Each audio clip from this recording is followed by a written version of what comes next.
What happened following April of 1970, meaning May? What happened in May in 1970 to the S&P? It then dropped another 6.1%. So, guys, I want your November predictions. Can we see our traders on the screen? Let's bring them up. John Corpina, to you first. And by the way, the Beatles also broke up in April of 1970, but what was happening then? But, John, what happens now? What happens in November? Let's spin it forward.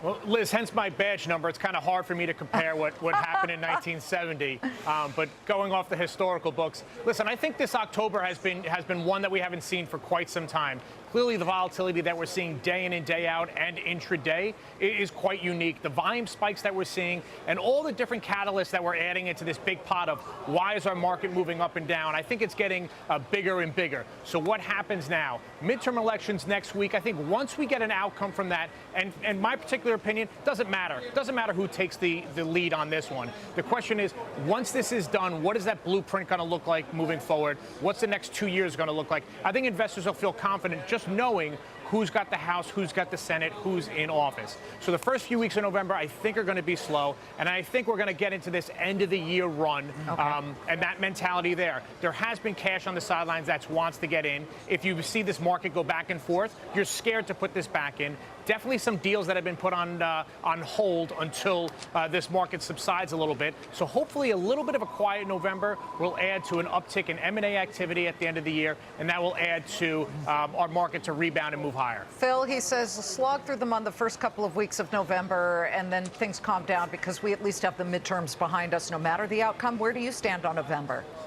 You know, I basically agree with him. I think November is going to be a huge up month, and it should be. I mean, even in some of the worst Octobers we've ever had, November traditionally has been an up month. And in fact, it's one of the third best months in the stock market history. November's traditionally very strong. And the midterms, I think, are going to be a big deal. I mean, if they come out as the market is basically betting they will, that the Republicans are going to continue to hold on to the Senate and the Democrats are going to get the House, I think we will rally because the markets really come to that conclusion. I think if there is a Republican sweep, we'll see a really Donald Trump-like rally like we saw after the election. People will get very excited about investment, middle-class tax cuts, or whatever.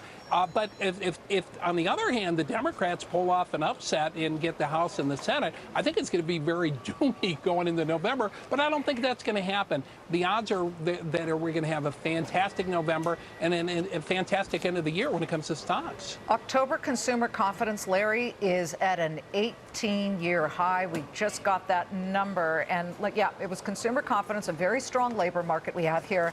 By the way, folks, look to the right-hand side of your screen. With the Dow up 269 points, we have now erased yesterday's 245 points in losses for the Dow Jones Industrials. Larry, you make your November prediction here.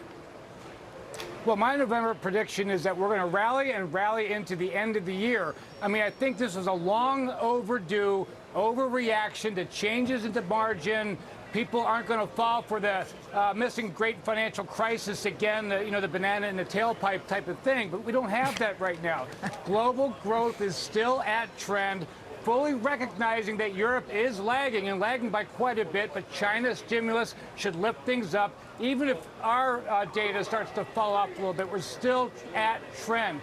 Stock market valuations, even if they drop by a couple dollars, still makes $26.50 in the S&P 500 a decent buy, especially relative to bonds. And when you consider monetary policy and inflation, they're neutral to positives at best. So I see a rally coming. This has been long overdue. And I think what really set it off for me is starting to see companies like Amazon finally get affected by all this. This is something I was looking for over a year ago, and I'm always a year too early, and it's hard to hold on. But I think that's the whole key. The Uber tech gets affected. This is the final washout. I know what John Corpina's thinking. It's just as bad to be too early as it is to be too late, right, John? Absolutely, that's right.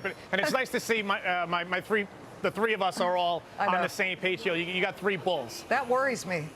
Now I'm really worried. Gentlemen, great to see you. Thank you so much. John, thank you. Have a great Larry, day. again, now we're climbing. We're up 283 points for the Dow. As I said, yesterday is now a distant memory, but again, we had seen quite the drop yesterday at this time.